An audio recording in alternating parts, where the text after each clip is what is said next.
होता है जो इंसानों की तरह बात कर सकता है। जेरेड उसे देखकर डर जाता है और वो भी जेरेड को देखकर डर जाता है और अचानक से वो गायब हो जाता है। जेरेड उसे कहता है कि मैं तुम्हें नुकसान नहीं पहुंचाऊंगा।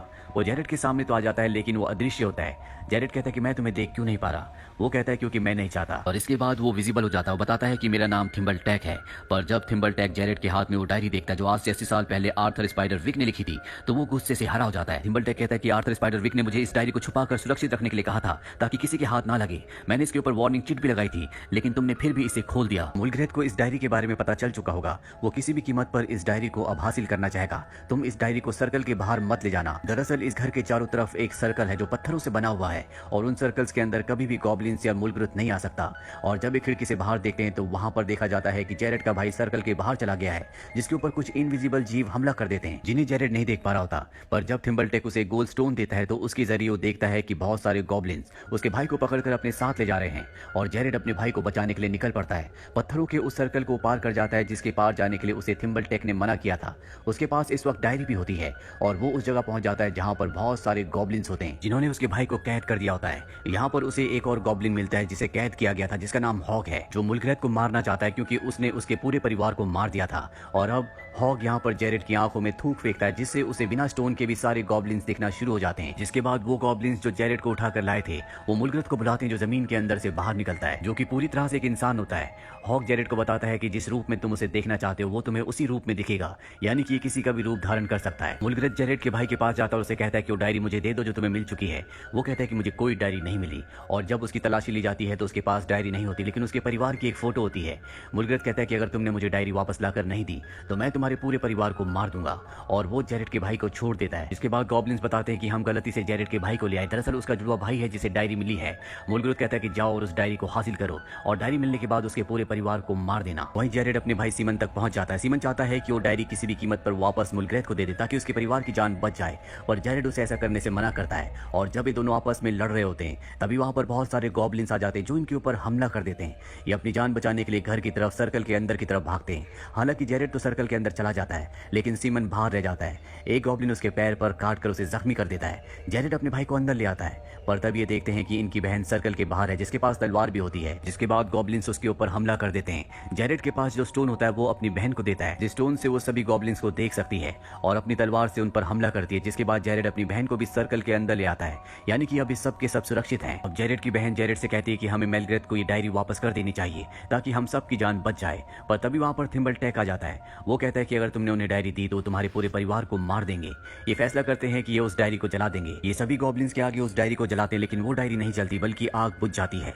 और अब ये फैसला करते हैं कि ये अपनी आंट के पास जाएंगे जिनकी दिमागी हालत खराब हो गई थी, लेकिन सर्कल से बाहर जाना बहुत ही रिस्की है, इसीलिए सबसे पहले ये डायरी को वापस उसी की जगह पर रख देते हैं और चाबी थिम्बलटैक को दे देते हैं। और अब जेरेड अपनी बहन के साथ एक छुपे हुए रास्ते से इस जगह से निकल जाता है लेकिन उसे बाहर गॉब्लिन देख लेते हैं और वो उनका पीछा करते हैं। पर ये दोनों किसी तरह से इस जगह से भागकर अपनी आंट के पास पहुंच जाते हैं जिनके पास बहुत सारी खूबसूरत फेरीज भी होती है। वो बताती है कि जब मैं छोटी थी तो मेरे पिता इन्हीं चीजों के ऊपर रिसर्च किया करते थे। उन्हें बहुत सारी सीक्रेट दुनिया के क्रिएचर्स के बारे में पता था जिनके बारे में उन्होंने एक डायरी लिखी, लेकिन बाद में उन्हें एहसास हुआ कि अगर ये डायरी मुलग्रेथ के हाथ लग गई तो दुनिया में सबसे ताकतवर हो जाएगा और पूरी दुनिया पर कब्जा कर लेगा। इसीलिए मेरे पिता ने घर के चारों तरफ एक बाउंड्री बनाई जिसके अंदर कोई भी शक्ति नहीं आ सकती थी। लेकिन एक दिन मैं गलती से खेलते खेलते सर्कल के दूसरी तरफ चली गई और गॉब्लिन्स ने मेरे ऊपर हमला कर दिया। मेरे पिता को मुझे बचाने के लिए सर्कल के दूसरी तरफ आना पड़ा और तभी कुछ फेरीज उन्हें अपने साथ उठाकर ले गई क्योंकि वो नहीं चाहती थी कि उनकी दुनिया के बारे में कोई भी कुछ लिखे या किसी को बताए। मैं सर्कल के इस तरफ आ गई लेकिन कुछ दिनों के बाद मैं अपने पिता को जंगल में ढूंढने के लिए गई। गॉब्लिन्स ने मेरे ऊपर हमला किया, मेरे हाथ को जख्मी कर दिया और जब मैंने बात पुलिस को बताई कि गॉब्लिन्स ने मेरे ऊपर हमला किया है तो सबने मुझे पागल समझा। जिसके बाद मुझे कुछ वक्त के लिए पागल खाने में भेज दिया गया। वो बताती है कि मैंने कभी इस डायरी को नहीं पढ़ा था इसीलिए मेरी जान को खतरा नहीं था, लेकिन तुम इस किताब को, इस डायरी को पढ़ चुके हो, तुम्हारी जान को खतरा है और अगर तुम अपने परिवार को, अपने आप को बचाना चाहते हो तो तुम्हें किसी भी कीमत पर आर्थर स्पाइडर विक को ढूंढना होगा क्योंकि वही इस डायरी को डिस्ट्रॉय कर सकते हैं। जेरेड कहता है कि वो तो 125 साल के हो चुके होंगे, अब तक तो उनकी मृत्यु हो चुकी होगी।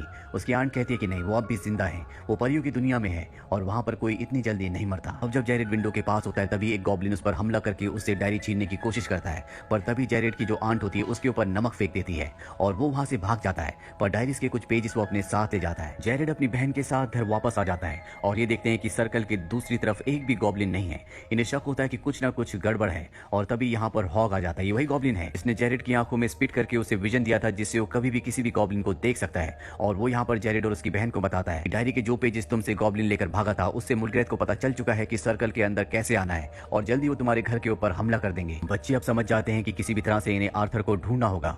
आर्थर के एक पेट के बारे में पढ़ते हैं जिसे एक दूसरी भाषा में बुलाना होता है, और जब ये उन लाइंस को पढ़ते हैं तो ग्रिफिन आ जाता है जो इन्हें अपने साथ लेकर उस जादुई दुनिया में ले जाता है जहां पर आज भी आर्थर जिंदा होता है। उसे नहीं पता होता कि 80 साल बीत चुके हैं। ये आर्थर से कहते हैं कि आपको इस डायरी को डिस्ट्रॉय करना होगा, इसकी वजह से हमारे पूरे परिवार की जान को खतरा है। पर जब ये डायरी को देखते हैं तो ये डायरी वो डायरी नहीं होती जो आर्थर ने कभी लिखी थी। दरअसल थिम्बलटेक ने उस डायरी को बदल दिया होता है और अब इन्हें एहसास होता है कि जल्द से जल्द इन्हें घर पहुंचना होगा, क्योंकि जल्दी गॉब्लिन्स इनके घर के ऊपर हमला कर देंगे जहां पर इनकी मॉम आने वाली है। आर्थर कहता है कि जेरेड को अब यहाँ से नहीं जाने दिया जाएगा क्योंकि उसे डायरी के बारे में बहुत कुछ पता है, उसने डायरी को पढ़ा है। वो कहता है कि मैं इन सभी को यहाँ डिस्ट्रैक्ट करता हूँ और तुम यहाँ से निकल जाओ।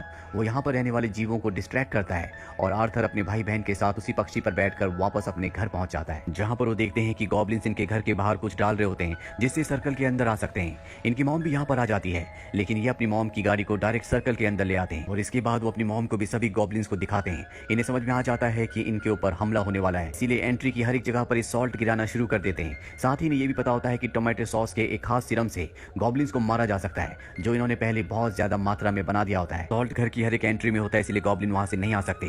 वो जमीन खोदकर इनके घर के फर्श के नीचे से निकलना शुरू हो जाते हैं। ये उनके ऊपर सॉस से हमला करते हैं, लेकिन इनकी तादाद बहुत ज्यादा है, इसीलिए सबके सब किचन में छुप जाते हैं। ये ओवन के अंदर बहुत सारा सॉस इकट्ठा करते हैं और जब सब गॉब्लिन्स अंदर आते हैं तो आग की मदद से उस जगह को ब्लास्ट कर देते हैं, जिस वजह से सभी गॉब्लिन्स पिघलकर मारे जाते हैं।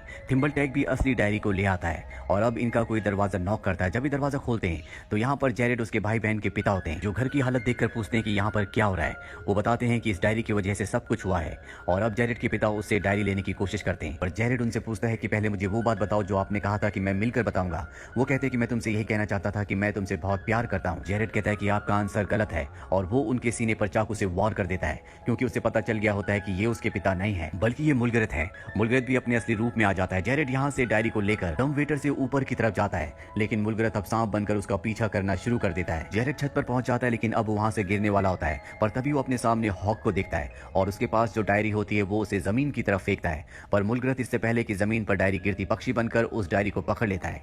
यहाँ से डायरी लेकर वो निकल ही रहा होता है कि हॉक उसे पकड़कर खा जाता है, क्योंकि हॉक सिर्फ और सिर्फ पक्षियों को खाता है और इस तरह से मुलग्रेथ का अंत हो जाता है। हॉक ने भी मुलग्रेथ को खाकर उसे मारकर अपने परिवार की मौत का बदला उससे ले लिया है। अब सब कुछ यहाँ पर ठीक हो चुका है। इसके बाद यहाँ पर आर्थर की बेटी को, यानी कि ये अपनी आंट को भी ले आते हैं, जिन्हें सब पागल समझते थे, और अगली सुबह दिखाया जाता है कि आर्थर भी वापस आ चुके हैं। वो बताते हैं कि मुलग्रेथ मारा जा चुका है, डायरी अब पूरी तरह से सुरक्षित है, इसीलिए मैं वापस आ पाया। लेकिन मैं इस दुनिया में अब रुक नहीं पाऊंगा, क्योंकि इस दुनिया के हिसाब से मैं 125 साल का हूँ, इसीलिए मुझे वापस जाना होगा। आर्थर की बेटी, जिसे वो बचपन में इस जगह छोड़कर चले गए थे, वो कहती है कि अब मैं भी आपके साथ चलूंगी, मैं एक बार फिर से आपसे अलग नहीं होना चाहती। आर्थर कहता है कि ठीक है, जिसके बाद दिखाया जाता है कि उसकी बेटी एक बार फिर से छोटी बच्ची बन चुकी है, जिस उम्र में आर्थर उसे छोड़कर गए थे, और ये पिता और बेटी खुशी खुशी इस दुनिया से एक बार फिर से जादुई परियों की दुनिया के लिए निकल पड़ते हैं। और इसी के साथ ये फिल्म, ये कहानी यहीं पर खत्म हो जाती है। उम्मीद करते हैं कि ये कहानी आपको पसंद आई होगी।